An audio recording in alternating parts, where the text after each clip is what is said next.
What's going on? It's your man J. O asterisk. Asterisk is for explicit. Asterisk is for star. And you know what it is that we're here for. We're here to conversate. We're here to laugh a little, be serious a little bit more, and hopefully come up with a resolution. As we share these spaces with a lot of the manosphere, the red pill, the blue pill, these things. So I would like to bring something to us that would hopefully combine and bring us together on one accord instead of the back and forth that we have so much of, caused by both sides. So I'm introducing the purple pill. And this is something new. This is a new prescription that you will take twice a day, actually twice a week, as I will be uploading once a week, maybe twice at the most. And from there, you can decide as needed when you're going to tune in and get your dose of the purple pill, which is something that I will be working on for both sides. I'm not going to bash the women completely, I'm not going to bash the men completely. There are things that we have done wrong as men on our side, and there are things that women have done wrong. So tonight's topic for me is a interesting one,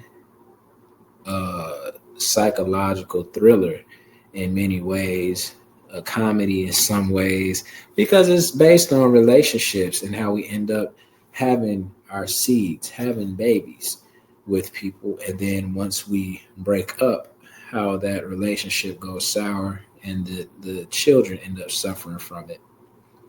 So this is Dreaming in the Storm. I am the host, J.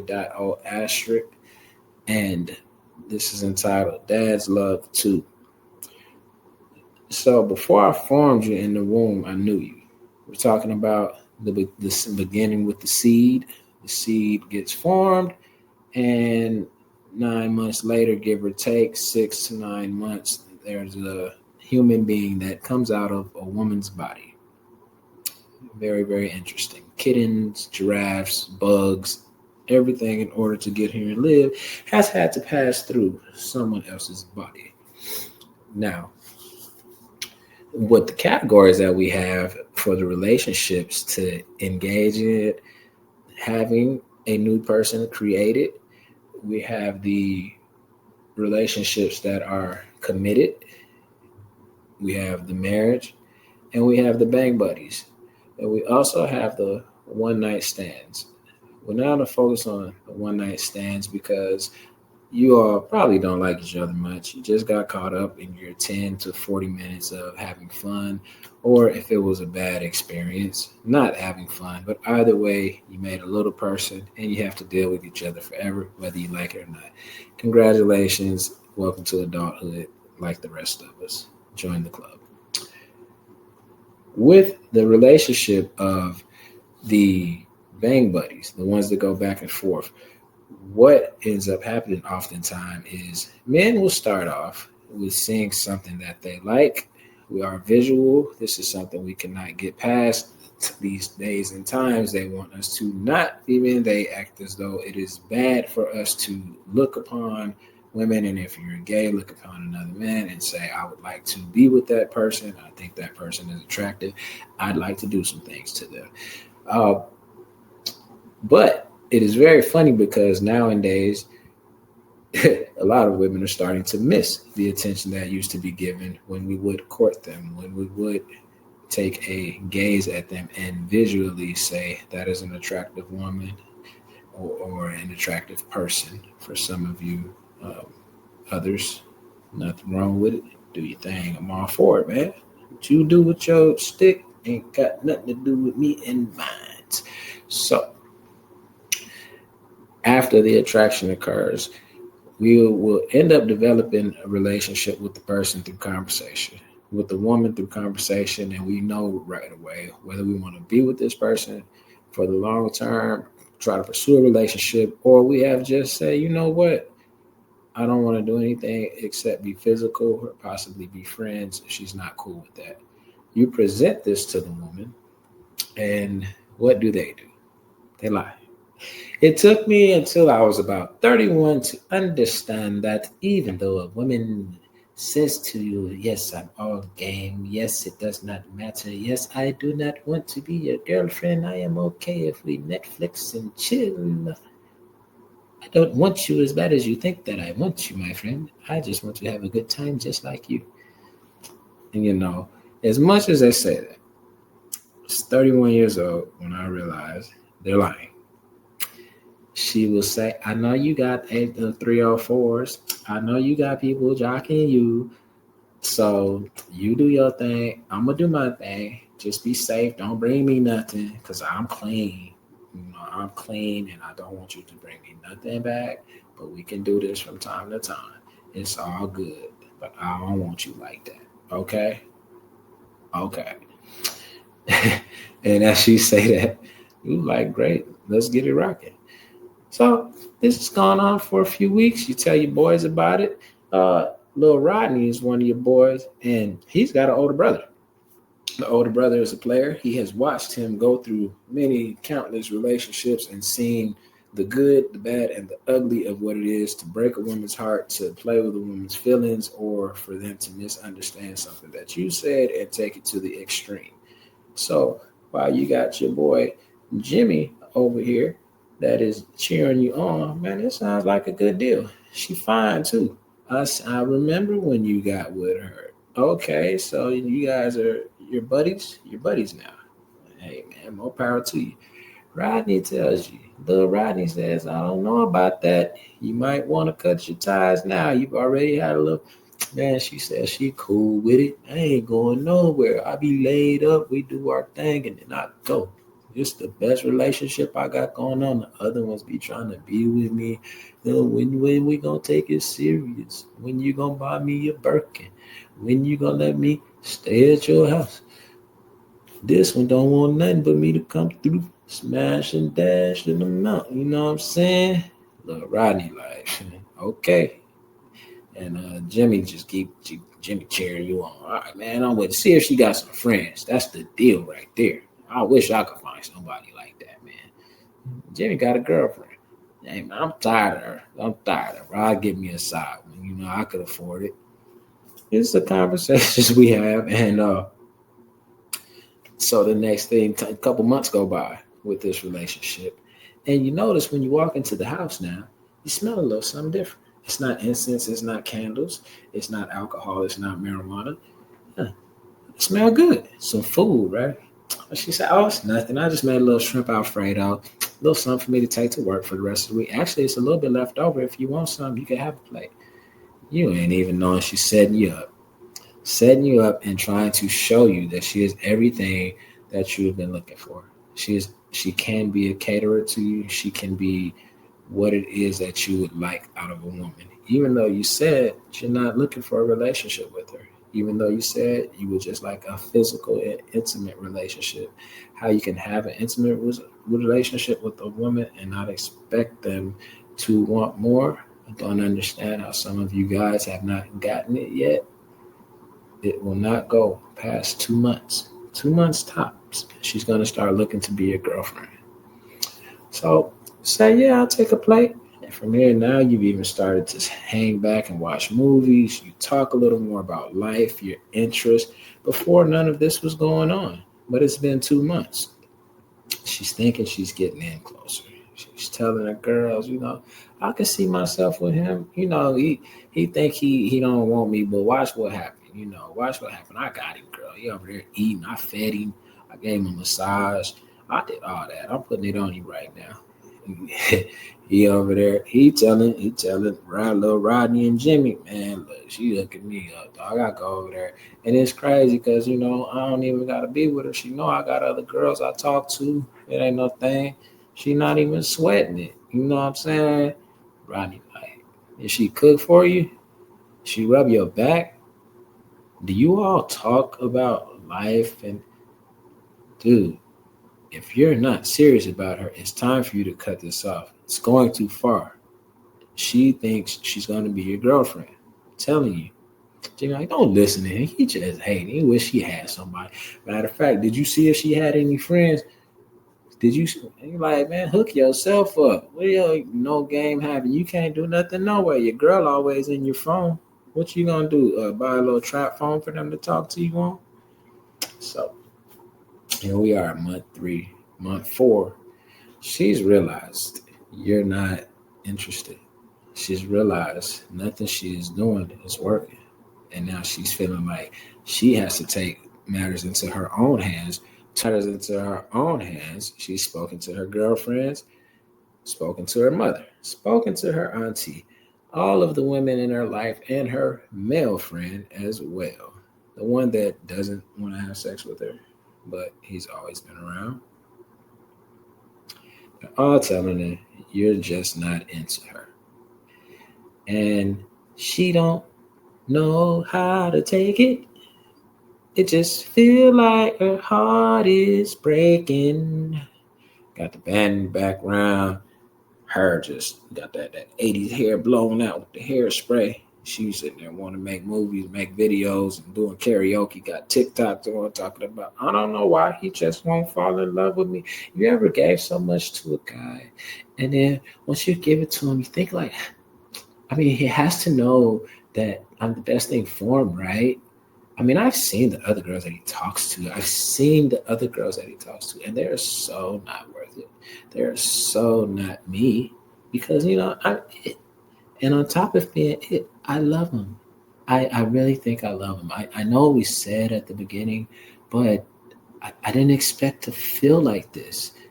Lies. She knew she was going to feel like this. That was the point. I don't believe any woman that is not a 304 wants to start a relationship with a man physically, intimately, and not look forward to you all dating. So she takes matters into her own hands. She chooses for you and she stops taking contraceptive. You get pregnant, because now you are one, and you break up. 9 months later, you're in for a whole new world. Moving along to the committed couple. You have been a little more responsible in the situation. You're committed to each other as stated. You live together. You share bills. You pay the phone bill. I pay you. You're on my phone plan. You can read my text messages because you got the phone bill. I know you read the phone bill to see who I'm texting. Doesn't bother me. I have nothing to hide. Plus, I got an extra phone. You know what I'm saying? So you ain't got that phone bill, and you don't know. I leave it in the seat tucked up under somewhere where you can't even unless you go wash the car and got a tracker in that mud. You not gonna find my second phone, but that's just in case. Just in case you go to acting up. I was always taught coming up, right? If you keep two, then stay in line. Didn't try the theory. Had always, as best as I could in a relationship, stay with one person in a serious relationship. A serious relationship. Okay. So no girls blowing me up. He lying. He did me dirty. He cheated on me 3, 4 times. Serious relationship. Something like, you know, you're not gonna find the second phone. I was told you keep two because sometimes one don't act right. And for some odd reason, the way that women are wired, if they see someone else interested in you, if they know someone else is catering to you, then they tend to act a little bit better. Not telling you to do it, Ken. I didn't do it, but they didn't act right with me. So maybe I should have. I don't know.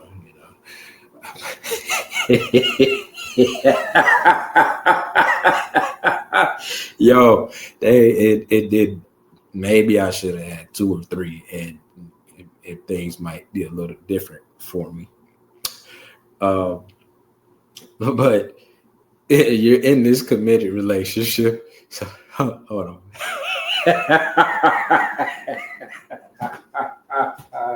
I'm sorry. I'm sorry.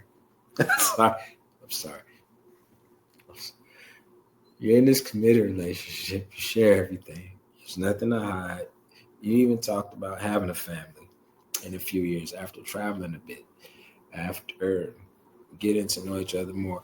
The problem that I have with moving in together and being in this type of relationship is that it's too easy to make your exit. There's no real commitment. There is no real, we're in this together.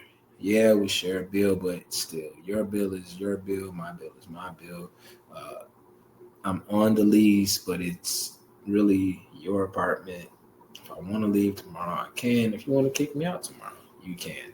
Technically, with a little legal work, since my name's on the lease. But point is, it's not ours. If you're doing all this and you make plans to have babies, you moved in together, you share space, you smell each other's morning breath, you know what you look like without a fresh lineup, without your hair done in the morning. You might as well have got married, but that's your business. I'm just saying it makes it easier for you to leave when there is no real commitment, as opposed to being married and actually sharing a life legally amongst what the states want for you to do. uh, it's an easy way for you to quit when things get hard. If you're married and committed in that manner, you won't want to just get up and go right away. So, things go on, and somehow the plan didn't go as planned. And next thing you know, in between vacations, in between family, you all got pregnant. Somehow you got pregnant. And there's so many ins and outs to this because it throws off plans as you're dealing with her hormones, as you're, if you're one of those guys that shares her feelings. When she's sick, you're sick. When she's cranky, you're cranky. Things like that. The food she likes, you like. Oh, the whole nine, right? You're both having all these changes. It either works out to where you stay together or you get married. But give or take, months later, years later, you divorce. You break up. You're going to break up. But you've got a child. Last but not least, these are used to be big goals right here. Married. The married couple. You poor married man. I'm so sorry for you. Yeah, your freedom is not all that extra phone hidden under the car seat, being able to leave when you want to. That we falling under the cheaper to keeper act right here with the married men. So they really ain't, man, don't really have a dog in the fight except to say yes, dear, yes, honey, yes, dear. If you want to keep the money that you built up, I suggest you you have a out of country girlfriend if you want somebody on the side, because you have no privacy, you have no say so. You are going to the mall whether you feel like it or not. You are going to the family reunion whether you feel like it or not. These are things that boyfriends do as well, but boyfriends have a limit. Husbands, it's expected. Your honey-do list seems never ending. So God bless you, all you married people. What ends up occurring with the married folks is did it the right way. You took your vows, got married with the state. The state knows on paper that you two are together and that you share a life. You had a baby, and yet and still you break up. But you're divorced. So, what are we saying, J.O.? What's the point, J.O.? The point is, what do we do now with the child? Who decides that it's best for the child to live with a mother? Who decides that the mother is best to take care of the child most of the time instead of the father? In that, I don't necessarily disagree with it, but us men not having more say in what goes on in the child's life after a breakup, uh, due to the way the court structures are set up, and then add on top of that, a woman scorned. Even if she's the one that broke up the family, she finds a reason to be mad at you oftentimes and blame you for her giving up her years from 21, 18, 19 to 25 when she was with you, and she gave up her body and had the baby for you, and feels like somehow it's your fault that she now has to live this life and is going to make sure that you pay her child support for the rest of your life. And I say that because parenting is not going to stop after 18. You're still going to be connected to that woman. You all have graduations, God willing, weddings, God willing, births of grandchildren, God willing. All of these things that when things come up, the woman is going to say, call your daddy, ask him for some money. So she is always going to be in your pocket. She is always going to be in the child's ear about you. For the married couple, because check it out. You found a love and marry her sweet. You start to raise a family, had many happy days and anniversaries. And then the baby came. Hair like her, eyes like you. So many happy moments of looking at his feet, her toes. Oh, that reminds me of my wife. That reminds me of my husband. And you just see the depth and the difference in being married as opposed to being boyfriend and girlfriend. Not that you don't still have those same thoughts and feelings, but the union has made it stronger to where when you all look at that child, you know you are a unit. You know that you are a clan. You know that you are a tribe.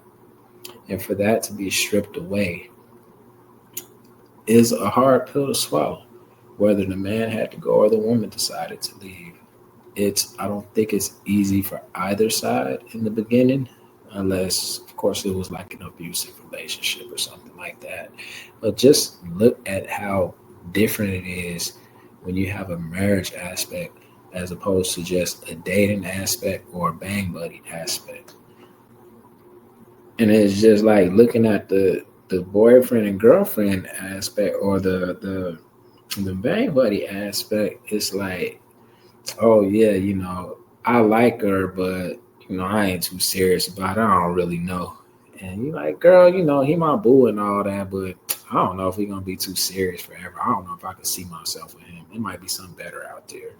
Ain't nobody trying to settle down and get married like that. Shoot. So after the breakup or the divorce, the mother gets your child without anyone asking, was she better suited to raise the child most of the time, or should you? She angry if you left her. She say that you left them.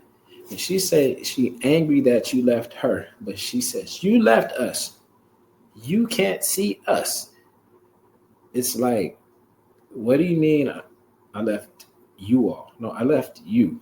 I never said anything about not wanting to see my children. As a matter of fact, I hung around for an extra year, 2 years, 3 years, 4 years, 5 years, 12 years, because we had children. So now, because the judge has granted you sole custody or primary care custody, you are going to keep the children away from me and try to turn them against me, try to make it as though I am the bad guy and say that I left all of you. Am I not still paying for their school? Am I not still making sure that they have clothes on their back and food in their bellies? I never left them. I left you. But in her mind, she has convinced herself that you decided to leave all of them. So therefore, she punishes you and the children, whether she knows it or not. And sometimes they turn the children against your daddy. Don't want to be with us. Mhm. Yep. And you see, he got that new girl. Yep. She already pregnant. Got. You gonna have a little brother and sister, but I don't know how much you gonna see it. Cause I be damned if she come around here. She bet not come over here when he come to pick you up. She bet not try to touch you. She bet not try to hug you, talk to you. I don't want her telling you anything. So, all this because you decided to break up. And that's where I'm asking that the women do a little bit better. This is nothing different than the guys in the same spaces of myself we're talking about. But I'm at least trying to put a spin on it to say this is the woman viewpoint. This is why she feel this way, because she had given her life, in her opinion. She gave her body, she gave her mind, she gave a lot for a man to turn around and say, I don't want to be with you anymore. whether it's her fault or not. And the relationship goes both ways, so it's never just one person's fault. But sometimes, even if the woman knows she was not adequate in the way that she treated her husband, her boyfriend, her baby dad, when he decides he has had enough and leaves, she gets more angry, bitter, and evil than she was when he was with her. And that in itself is unfair because they keep them from you until they are ready to go out. You've been spending nights crying, not seeing your children. Moved into your one bedroom apartment. Actually, you did a little extra and got a 2 or 3 bedroom. It's just for when the children come over with the nice little bed set up, everything that they need. But you don't see them. Regardless of what the judge has said, regardless of you paying child support, regardless of you paying alimony, that woman, when she gets angry, if she got a babysitter on her side of the family, even from your family, she will use your mother and father to watch the kids before she calls you if she needs to. And you see the child when she needs to go out, they dangle the children in front of you as they're held as hostages. Basically, they're held in hostage situations and negotiating tactics. Do this for me, or you won't see them any longer than what you haven't already. They dangle the child or children in your face as a negotiation prop, and you better not disagree with her. You better not disagree with her. So, with all of that, who steps in for the man? This notion that men don't care as much as the mother is wrong. The notion that men don't care as much as the mother is wrong. The point of the seed,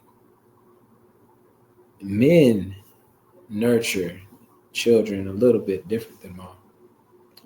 Mom is the fun one. Mom is the teacher. Mom is the okay, wipe your face off after you eat. Make sure, oh, that's too much. Don't put all of that in your mouth. And when you're learning to eat, mom is to go wash up real good before dinner.